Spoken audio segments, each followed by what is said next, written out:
okay? Like a little bit jaded. What I have here is the Hermit in the reverse. So this is the person that tends to things, okay? This is the person that looks out for everybody, and this is the person that sees everything. They might not verbalize everything that they see. They might not share their observations, but they see everything. When it's in the reverse position, it's sort of like seeing things that people are trying to hide from you, you know, like the less than admirable traits, the selfishness, the shadiness, the things that people think, it's like getting one over on you.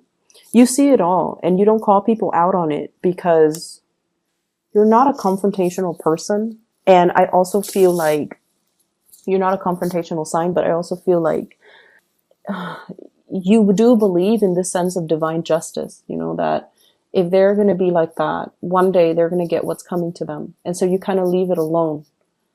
And what I feel is really happening is that you stand by your truth and you hang on to your truth, but you feel little by little that other people are not doing the same thing. So is it fair for me to do what's right when other people are never doing what's right and they keep advancing? Okay, not you're questioning whether or not divine justice exists.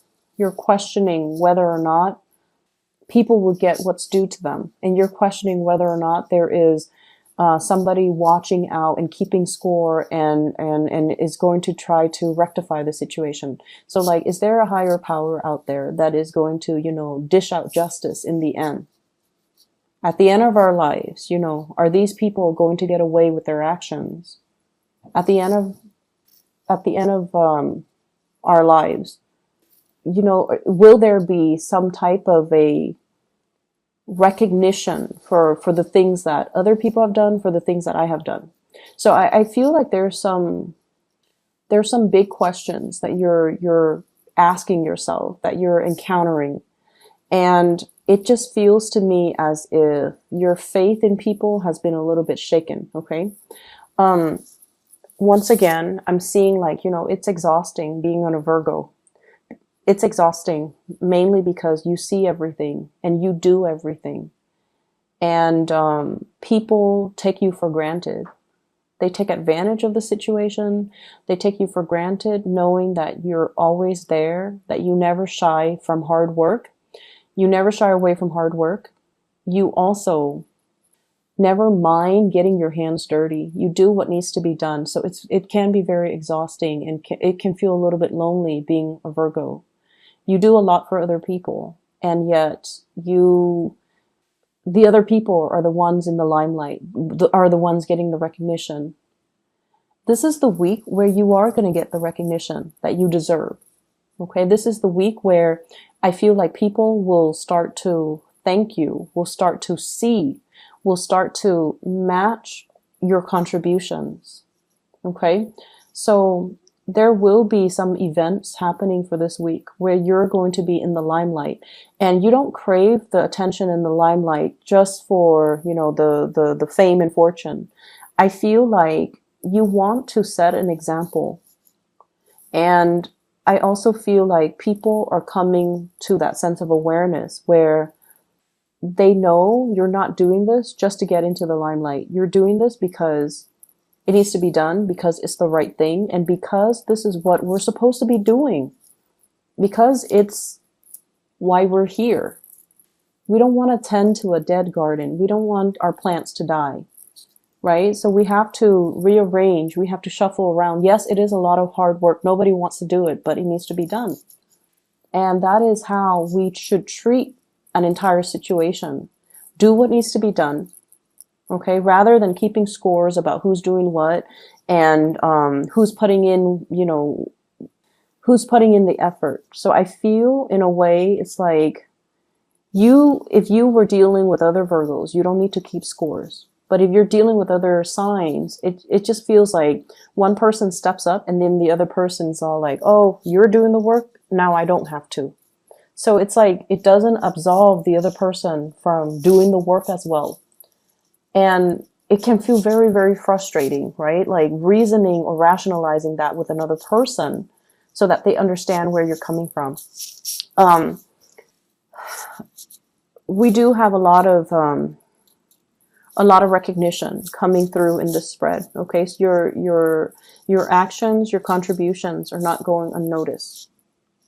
You have somebody that is kind of like living in your shadows, and they're emulating you, and they're going to look at you, and they're just going to be like, I want to be like that Virgo. So you're setting a really good example, or you're being a very positive role model for another person. And so sometimes we do things and we feel like we're not getting the thanks and the recognition for it. But I feel like there are always people watching. There will always be that sense of divine justice where, you know, maybe the unintended consequence is that somebody looks at what you're doing and they're just like, I'm going to be like that person. So you're changing hearts, like, you know, one person at a time. You're changing minds, one person at a time. So it doesn't feel to me like it's this extravagant, you know, rush of good karma coming back to roost, but it seems like it's happening little by little, and it's going to change the trajectory of everybody that's involved, like the mindset or the life trajectory or the choices that they're making in the future, little by little. The change is, it's like you have been on the forefront of this new wave of change, and you're getting the ball rolling. So, you know, like how if you're pushing a boulder, right? The first few initial pushes, it seems really, really, really difficult. It feels so heavy. But once it starts going, it's going to gain traction and momentum, and it's going to snowball and just, you know, get larger and bigger and bigger. Okay. And in general, just gain velocity. So I feel like it can feel like a daunting task pushing a boulder. But once things get going, it's going to be a lot easier. Okay. So trust in the process, and trust that one day you're going to get to the end of, you know, the light at the tunnel, and it's going to be all worth it. So one day you're going to have that clarity. One day you're going to have that sense of divine justice. And one day none of these things will matter because people will be emulating, you know, your behavior, and they will try to do the right thing. I do feel as well, there's a lot of communication here. Check your emails, really fast, time-sensitive type of communication.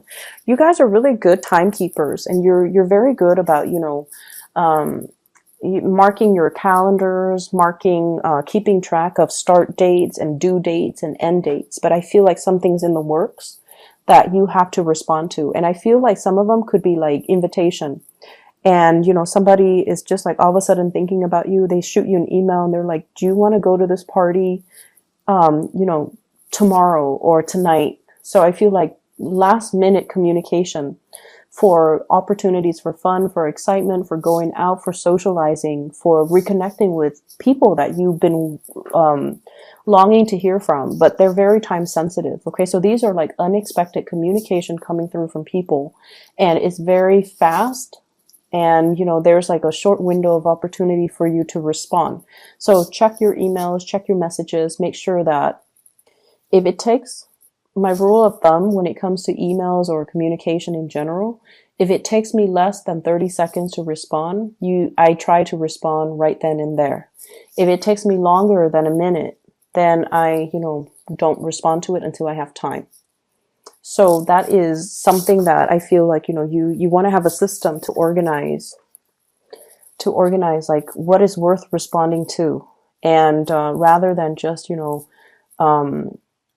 reading them or reading the emails or the text messages and then forgetting about them, because I feel like you have to respond in a time sensitive manner.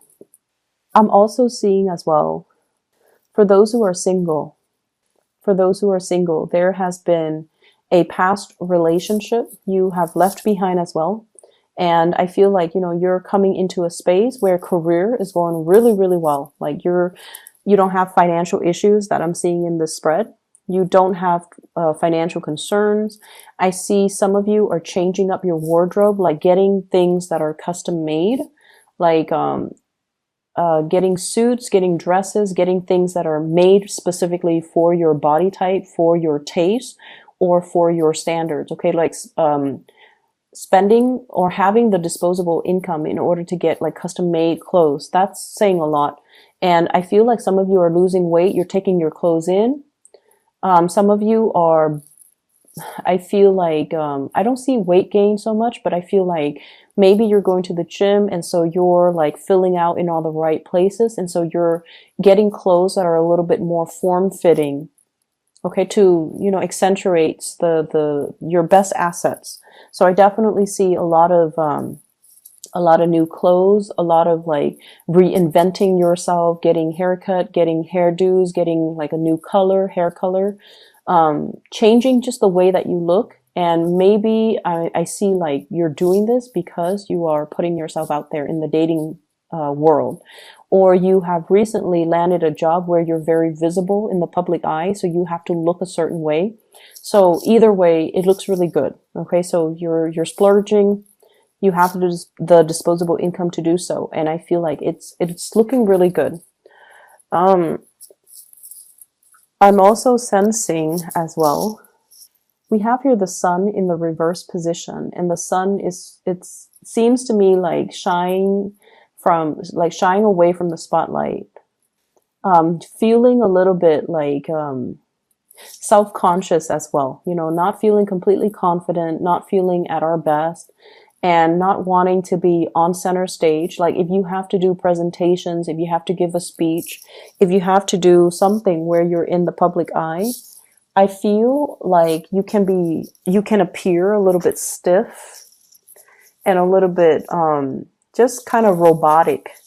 And I feel like you guys are aware of this and you're actively working on it, okay, to make yourself a little bit more spontaneous.